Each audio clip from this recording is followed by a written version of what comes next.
Hotep, cher Kamit, aujourd'hui je vais comme ça répondre à vos questions. Voilà, ces questions-réponses. Vous avez posé assez de questions et comme je le dis toujours à l'accoutumée, questions-réponses, c'est un épisode spécial pour les abonnés, pour ceux qui n'ont pas la possibilité de prendre des consultations et des formations. Vous pouvez poser vos questions à l'espace commentaires en bas de l'une de mes vidéos les plus récentes et dès que possible je vous répondrai. Voilà, je suis toujours en déplacement, mais j'ai trouvé du temps pour vous, comme je le fais toujours, pour répondre à vos questions. N'oubliez pas de liker et de partager la vidéo pour que ça puisse faire grandir la chaîne. Voilà. Alors la première question, rêver de se voir dans des vêtements de guerrier avec des colliers. Ici on vous montre quelque part, on vous montre ce que vous êtes dans une autre dimension. On vous montre que vous êtes un guerrier et vous devez avoir confiance en vous et garder vos racines, ce que ça signifie tout simplement. Seconde question, cueillir des fruits et donner à des personnes. Vous avez cueilli des fruits de corosol par exemple. Ici ça veut dire de la chance, ça veut dire de l'ouverture. Voilà, vous allez être capable d'apporter de la lumière à des personnes. Vous serez capable d'ouvrir les portes à certaines personnes. Peut-être que ce sera la famille, peut-être que ce sera les collègues, peut-être que ce sera les amis. Mais vous allez contribuer au bonheur de certaines personnes autour de vous. Ici, une personne dit qu'elle a rêvé, on l'a offert un caleçon et des chaussures. Alors, si le caleçon qu'on vous offre, il est propre, il est propre, il est blanc, il est propre et tout, ça veut dire que c'est un bon présage.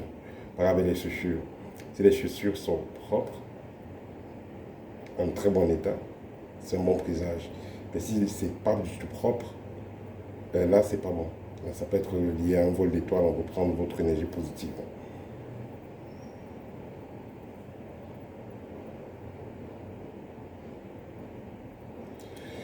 La question suivante, est-ce que le taux vibratoire d'un pays dépend du relief ou des habitants? Déjà, chaque relief a son taux vibratoire. Par exemple, ceux qui habitent en mer, près de la mer, ceux qui habitent dans les montagnes, ceux qui habitent en forêt, ils n'auront pas le même taux vibratoire. Et parfois, même on dit même qu'ils n'ont pas le même comportement. Ce que vous allez trouver, par exemple, au niveau de la plage et tout ça, c'est des gens plus chauds. Voilà, ils sont très chauds, ils sont très ouverts, très chauds. Si vous allez retrouver dans la forêt, ils sont un peu plus calmes, par avec ce que vous allez retrouver dans les montagnes. Donc, le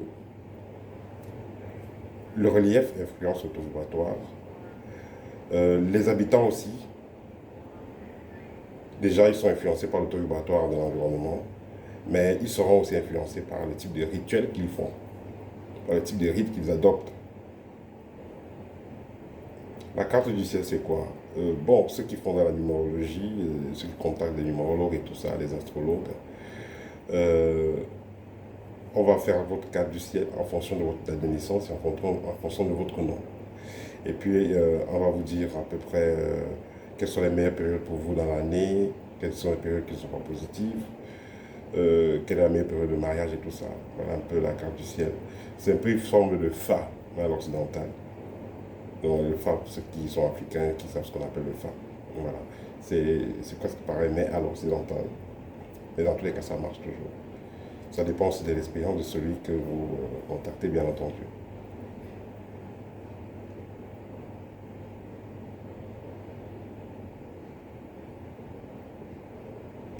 Que faire des cheveux qui tombent et comment gérer ces cheveux? Voilà, vous avez vos cheveux là et ça tombe ou vous êtes rasé. Bon, pour ceux qui ont les locks, si les cheveux sont tombés, si vous avez les dreads qui sont tombés là, il est clair que vous pouvez les faire recoudre. Les cheveux sont assez particuliers. On ne va pas se faire, on ne va pas se coiffer chez n'importe qui. Je l'ai dit aux étudiants, n'allez pas vous faire coiffer chez n'importe qui. On ne va pas voilà, faire coiffer ses enfants chez n'importe qui parce que les gens qui vous coiffent ont accès aussi à l'énergie qui est au niveau de chakra coronal. Si c'est une personne qui a l'habitude de toucher les écorces bizarres, faire des pratiques magiques bizarres, ça pourra vous influencer. Sauf que quand vous allez voir certaines personnes, ne change pas le coiffeur. Parce qu'il y a des coiffeurs qui travaillent consciemment sur leur énergie. Vous avez un coiffeur, par exemple, qui fait du sport, il fait de la méditation, voilà, il contrôle sa diète. Bref, vous avez un coiffeur lui-même qui dégage déjà une très bonne énergie. Quand vous allez vous coiffer chez ce coiffeur-là, vous vous sentirez bien après. Mais si vous avez un coiffeur qui a une énergie très basse, qui est constamment dans les problèmes, constamment dans les basses fréquences, c'est pas très bien d'aller vous faire coiffer chez ce type de personnes-là. Alors, euh, euh, beaucoup de personnes qui vont se coiffer, qui sont avisées, préfèrent souvent rentrer avec leurs cheveux. Ils vont chez le coiffeur, ils rentrent avec les cheveux. Il y a eu des histoires de personnes qui allaient chez les coiffeurs acheter les cheveux des personnes. Donc, après ça, certaines personnes décident soit de se faire coiffer de façon familiale, c'est-à-dire que le papa coiffe, ou le frère, ou la soeur, bref, une personne dans la famille coiffe les autres. Voilà. Et moi, ce que je conseille souvent, de, voilà, vous avez votre femme, demandez à votre femme de vous coiffer. Voilà. Vous avez des enfants, coiffez vos enfants vous-même. C'est possible et ce sera mieux. Bon, si vous êtes déjà une femme, vous n'avez pas demandé à votre mari de vous faire des rastas ou des nattes. Dans ce cas, voilà, vous pouvez avoir votre propre coiffeuse et vous allez travailler avec cette coiffeuse pendant un bon bout de temps. Mais dans tous les cas, les cheveux que vous aurez, si vous avez votre propre coiffeuse, vous gardez vos cheveux, ces cheveux vont rester à la maison. Bon, en ce qui concerne les poils et autres, voilà, vous pouvez les brûler tout simplement et enterrer. Ou les cheveux quand certains c'est quantité, vous pouvez les brûler et les enterrer. Tout simplement dans un pot de fleurs à la maison, quelque part, pas loin de la maison. Vous brûlez, vous enterrer. C'est très simple.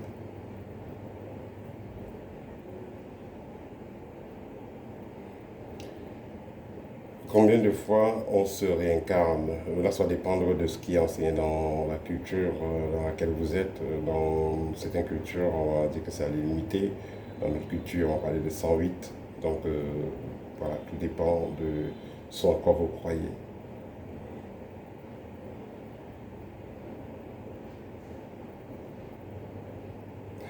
Après la dernière réincarnation, que se passe-t-il? La dernière réincarnation, ça signifie que vous devenez un être de lumière. Voilà, vous devenez un être de lumière, c'est-à-dire que vous êtes un être réalisé. Donc vous avez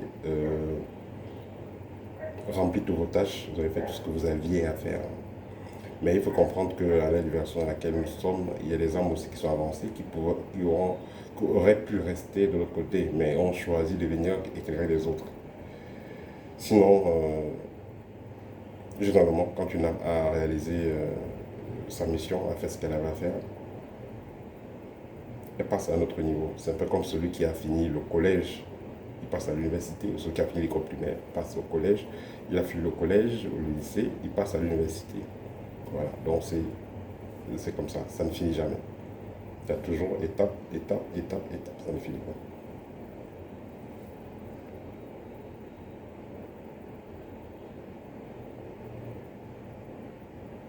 Peut-on demander des enfants aux ancêtres? Oui, vous pouvez demander des enfants aux ancêtres. Et quand vous êtes en harmonie avec vous-même et en harmonie avec vos ancêtres, il est clair que les enfants que vous ferez venir sont vos ancêtres. Voilà. Mais ce qui sera, voilà, ici la personne pose la prochaine question, les enfants qu'on demande par la magie ou chez les sorciers, voilà, là c'est très compliqué. C'est très compliqué parce que là, il faut comprendre qu'avec la sorcellerie, beaucoup de choses sont possibles. On peut, faut aller chez un sorcier, vous demander à avoir un enfant, il vous fait venir un esprit qui veut dans votre ventre. Voilà. On a vu des gens qui ont accouché des animaux. Hein. On a vu des gens qui ont accouché des animaux. Vous pouvez changer des choses comme ça. Donc vous devez faire attention quand vous voulez un enfant. Préparez-vous correctement. S'il y a des nettoyages à faire, au niveau clinique, au niveau énergétique, faites ce que vous avez à faire. Voilà, ne faites pas des rites compliqués où on va aller vous mettre quelque chose dans le corps. Vous devez coucher forcément le marabout pour tomber enceinte. Parce qu'on en a vu. Voilà. Donc faites attention.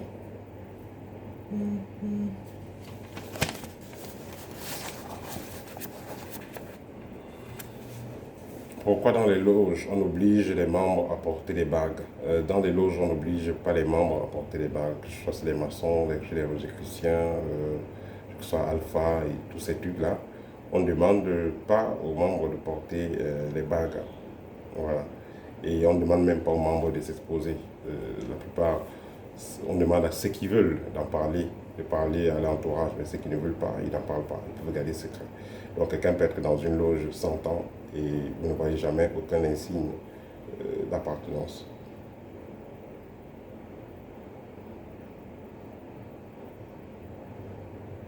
La protection pour une femme enceinte qui fait le commerce. Voilà, il y a les protections simples qui vont avec tout le monde, que vous soyez enceinte ou pas, comme par exemple les protections en bracelet, que ce soit cuivre, que ce soit œil de tigre, que ce soit spinel noir, les bracelets en pierre naturelle. Il y a également des fils. Vous allez voir ça aussi un peu partout. Fil noir ou fil rouge. Voilà, ce sera des excellentes protections pour la femme mariée. Mais toujours est-il que une femme mariée, pour la femme enceinte, autant pour moi, toujours est-il que pour la femme enceinte, il sera important qu'elle évite d'aller dans certains endroits. Voilà, comme par exemple aller dans des deuils, aller à côté des cimetières. Voilà, si elle va au marché, pas pour trop longtemps. Voilà, si elle va au marché, c'est vrai que son gagne-pain, peut-être elle est commerçante, mais quand elle y va, il faudra qu'elle soit précise et concise. Si elle va faire ses achats, il n'y a pas de problème. Si elle va travailler, elle peut y aller, mais pas pour trop longtemps, parce que voilà, il faut comprendre que les énergies sont aussi particulières au marché. Donc s'il y a une personne pour la remplacer de temps en temps, ce sera idéal. Faites sur les soins énergétiques à distance. Les soins énergétiques que vous faites à distance, oui. Je travaille à distance sur les photos. Une araignée blanche dans la maison, ça pourrait signifier la présence d'un visiteur très bientôt, ou même une bonne nouvelle. C'est pas quelque chose de négatif.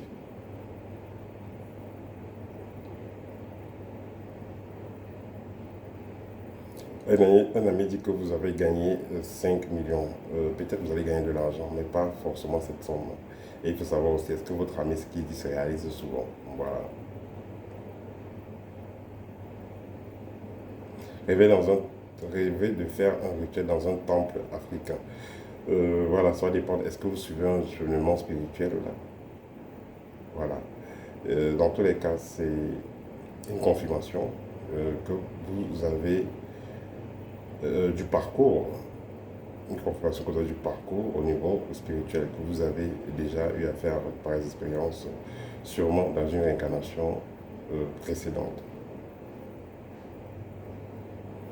Comment connaître sa vocation? La première étape par rapport à sa vocation, sa mission de vie, c'est d'abord l'équilibre. Ça ne vous sert à rien de savoir quelle est votre vocation quand vous n'arrivez pas à manger, vous n'arrivez pas à payer votre loyer, vous n'arrivez pas à économiser, et vous ne dormez pas bien. Ça veut dire que vous n'êtes pas en harmonie avec vous-même. Donc la première étape, ça sera d'être en harmonie avec soi-même, d'être équilibré. Quand vous êtes équilibré, vous êtes en harmonie avec vous-même, là vous allez voir clair où vous pouvez aller. Parce que là, vous êtes en meilleur terme vibratoire, vous êtes en une communication bilatérale avec vos ancêtres. Et là, ils pourront donc vous guider aisément.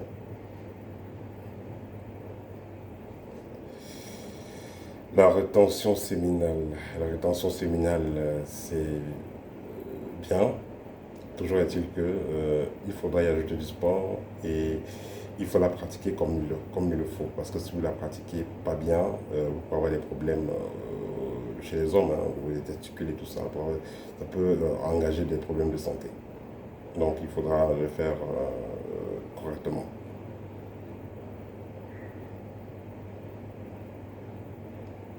quel exercice à faire la nuit pour augmenter son taux vibratoire. Voilà. Qu'est-ce que vous pouvez faire la nuit pour augmenter votre taux vibratoire? Qu'est-ce que vous pouvez faire comme exercice? Voilà. Il y a déjà marcher dans la nature, comme je le conseille toujours. Ça va vous aider à augmenter votre taux vibratoire. Faire de la méditation. Vous asseoir au balcon, respirer profondément. Voilà. Surtout éviter les conversations qui fatiguent, les conversations, les querelles et tout ça.